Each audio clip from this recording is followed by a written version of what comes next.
Pernah nggak sih kamu kepikiran gimana ceritanya tanah pesisir yang dulu cuma rawa dan laut bisa berubah jadi kota bersejarah bernama Demak? Tenang, ini bukan dongeng, ini sains campur sejarah. Kita bakal bongkar asal-usul Demak dari geografi, geologi, fisika, sampai ekonomi. Siap-siap, karena ternyata cerita kota ini lebih dramatis dari sinetron, tapi versi ilmiah dan penuh lumpur. Secara geografi, Demak terletak di pesisir utara Pulau Jawa.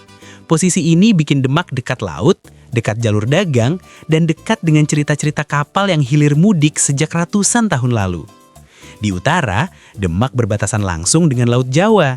Artinya, sejak dulu wilayah ini akrab dengan ombak, angin laut, dan tentunya sedimentasi yang rajin numpuk pelan tapi pasti. Secara geologi, tanah Demak banyak terbentuk dari endapan aluvial. Lumpur dan pasir yang di bawah sungai mengendap, mengeras, lalu perlahan berubah jadi daratan subur yang siap ditanami. Sungai besar seperti Sungai Tuntang punya peran penting. Ia membawa material dari pegunungan, lalu menebarkannya di dataran rendah, menciptakan wilayah yang makin lama makin luas. Dulu, garis pantai Demak tidak seperti sekarang. Ada proses abrasi dan sedimentasi yang bikin daratan maju mundur. Jadi, peta kuno dan peta modern bisa beda cukup jauh. Karena tanahnya datar dan rendah, Demak termasuk wilayah dataran pantai. Elevasinya relatif rendah, bikin beberapa daerah rentan terhadap banjir dan rob saat air laut pasang.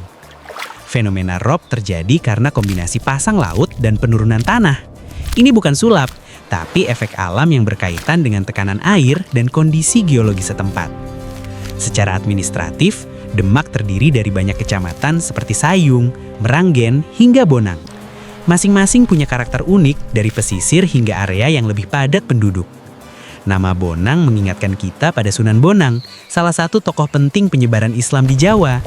Nama wilayah seringkali menyimpan jejak sejarah panjang. Sementara itu, Meranggen berkembang karena lokasinya strategis dekat jalur penghubung menuju Semarang. Akses ini membuat pertumbuhan wilayahnya lebih cepat dibanding daerah pesisir. Di Sayung, kita bisa lihat langsung pertemuan darat dan laut. Tambak-tambak berdiri berdampingan dengan permukiman, menunjukkan hubungan erat manusia dan perairan. Banyak nama desa di Demak berasal dari kondisi alam. Ada yang merujuk pada rawa, hutan, atau sungai. Nama bukan sekedar label, tapi penanda cerita geografis. Karena dominan dataran rendah, suhu di Demak cenderung hangat. Matahari pesisir cukup terik, apalagi saat musim kemarau datang tanpa banyak awan. Curah hujan di Demak dipengaruhi angin muson. Saat musim hujan, sungai-sungai membawa lebih banyak air dan sedimen menuju laut. Tanah aluvial yang subur membuat wilayah ini cocok untuk pertanian, terutama padi. Tak heran, sawah menjadi pemandangan umum di berbagai kecamatan. Selain sawah, tambak ikan dan udang juga banyak ditemui. Kombinasi air payau dan dataran rendah jadi kondisi ideal untuk budidaya perikanan. Letaknya yang dekat dengan kota besar seperti Semarang membuat Demak terhubung erat secara ekonomi dan sosial sejak lama. Secara geografis, Demak menjadi bagian dari jalur Pantura, jalur pantai utara Jawa yang terkenal sibuk. Jalur ini sudah aktif sejak masa kerajaan hingga era modern. Dari sudut pandang geomorfologi, permukaan Demak relatif landai, minim perbukitan, sehingga aliran air cenderung menyebar luas saat hujan deras turun. Struktur tanah yang lunak di beberapa area membuat fondasi bangunan perlu dirancang hati-hati. Ini tantangan teknik yang berkaitan langsung dengan kondisi geologi. Perubahan garis pantai dari masa ke masa juga mempengaruhi peta permukiman. Ada desa yang dulu dekat laut, kini makin jauh karena sedimentasi. Sebaliknya, di beberapa titik terjadi abrasi. Ombak terus mengikis daratan, membuat masyarakat perlu membangun tanggul dan penahan gelombang. Fenomena ini menunjukkan bahwa Demak adalah wilayah yang dinamis. Alamnya terus berubah, meski pelan, mengikuti hukum-hukum geologi dan pergerakan air. Secara wilayah, Demak punya luas yang didominasi lahan pertanian dan tambak. Kawasan industri ada, tapi tidak sebesar kota-kota besar tetangganya. Letak pesisir membuat angin laut cukup terasa, terutama sore hari. Angin ini terbentuk karena perbedaan suhu darat dan laut. Dari perspektif geografi manusia, masyarakat Demak beradaptasi dengan kondisi alamnya. Mereka membangun rumah, tanggul, dan sistem irigasi sesuai kebutuhan lingkungan. Semua faktor ini, laut, sungai, tanah aluvial, bersatu membentuk fondasi Demak. Kota ini lahir bukan tiba-tiba, tapi hasil kerja panjang alam. Jadi, sebelum bicara sejarah kerajaan, kita pahami dulu, tanpa proses geografi dan geologi tadi, mungkin Demak tak pernah muncul sebagai wilayah penting. Sekarang, kita lihat dari kacamata fisika. Kenapa Demak sering kena rob? Jawabannya ada pada gaya gravitasi bulan dan matahari yang mempengaruhi pasang surut air laut secara periodik. Saat bulan purnama, gaya tarik lebih kuat. Air laut naik lebih tinggi dari biasanya. Kalau bersamaan dengan angin kencang, air bisa masuk ke daratan rendah. Penurunan tanah juga bagian dari ilmu fisika dan geoteknik. Tanah lunak yang terus terbebani bangunan bisa mengalami pemadatan perlahan, membuat permukaan darat turun beberapa sentimeter tiap tahun. Sinar matahari di pesisir cukup kuat.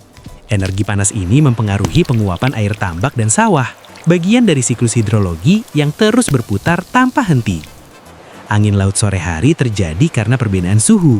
Daratan lebih cepat panas daripada laut, sehingga udara bergerak dari laut menuju darat untuk menyeimbangkan tekanan. Di tambak, kadar garam air payau harus dijaga. Ini soal kimia sederhana.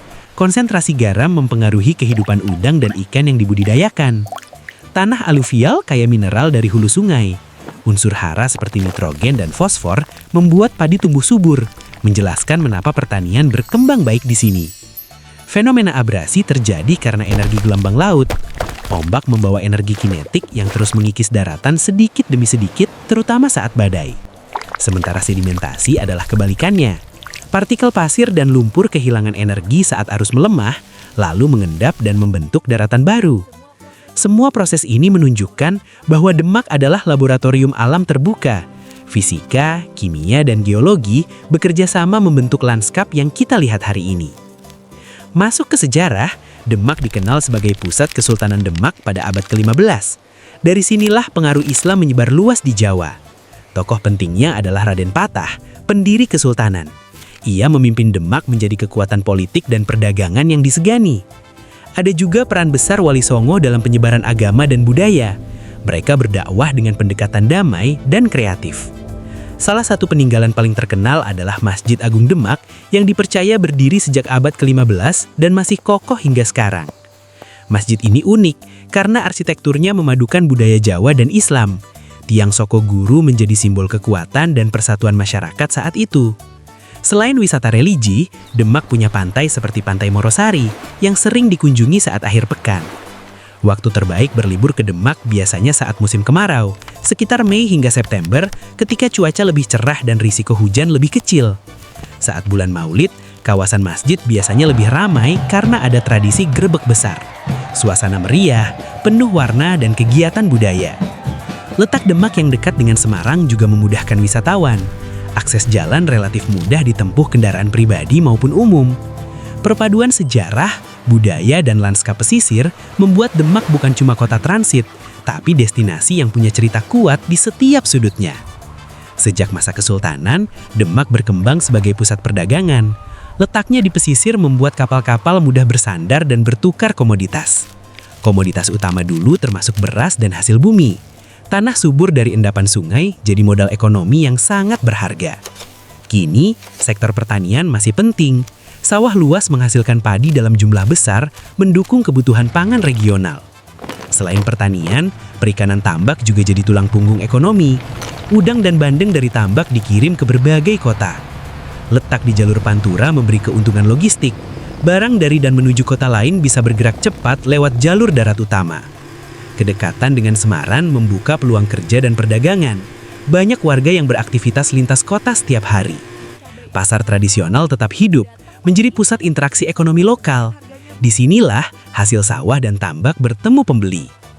Industri kecil dan UMKM berkembang, mulai dari olahan makanan hingga kerajinan. Skala kecil, tapi kontribusinya nyata bagi masyarakat. Tantangan ekonomi juga ada, terutama terkait banjir rob dan perubahan garis pantai yang bisa mempengaruhi tambak dan lahan. Namun seperti sejak dulu, masyarakat Demak terbiasa beradaptasi. Alam berubah, ekonomi menyesuaikan, dan kehidupan terus berjalan. Menariknya, Demak sering dijuluki kota wali karena peran besarnya dalam sejarah Islam Jawa. Julukan ini melekat kuat hingga sekarang. Arsitektur tradisionalnya masih mempertahankan unsur kayu dan bentuk atap khas Jawa, mencerminkan perpaduan budaya dan lingkungan pesisir. Perubahan garis pantai membuat beberapa situs lama kini posisinya berbeda dari perkiraan awal. Ini seperti teka-teki geografi yang hidup. Tradisi budaya seperti grebek besar menunjukkan hubungan erat antara sejarah, agama, dan identitas lokal masyarakat Demak. Di balik kesan kota kecil, Demak menyimpan pengaruh besar dalam sejarah Jawa. Ukurannya mungkin sederhana, tapi dampaknya luar biasa. Jadi dari geologi hingga sejarah, Demak terbentuk oleh perpaduan alam dan manusia yang saling mempengaruhi selama berabad-abad. Tanah aluvial, pasang surut laut, hingga jalur dagang membentuk fondasi kota ini secara perlahan namun pasti. Kesultanan, masjid bersejarah, dan tradisi budaya memberi identitas kuat yang tetap bertahan sampai sekarang. Ekonomi pertanian dan perikanan menunjukkan bagaimana masyarakat memanfaatkan kondisi geografis secara cerdas. Demak adalah bukti bahwa kota bisa lahir dari lumpur, tumbuh oleh ilmu alam, lalu bersinar lewat sejarah. Kalau kamu suka cerita sains campur sejarah seperti ini, jangan cuma nonton diam-diam. Klik suka dan bagikan ke temanmu. Tulis di kolom komentar, kota mana lagi yang mau kita bongkar dari sisi geografi dan sejarahnya. Karena setiap kota punya cerita tersembunyi. Dan siapa tahu, kota berikutnya adalah tempat tinggalmu sendiri. Sampai jumpa di episode berikutnya.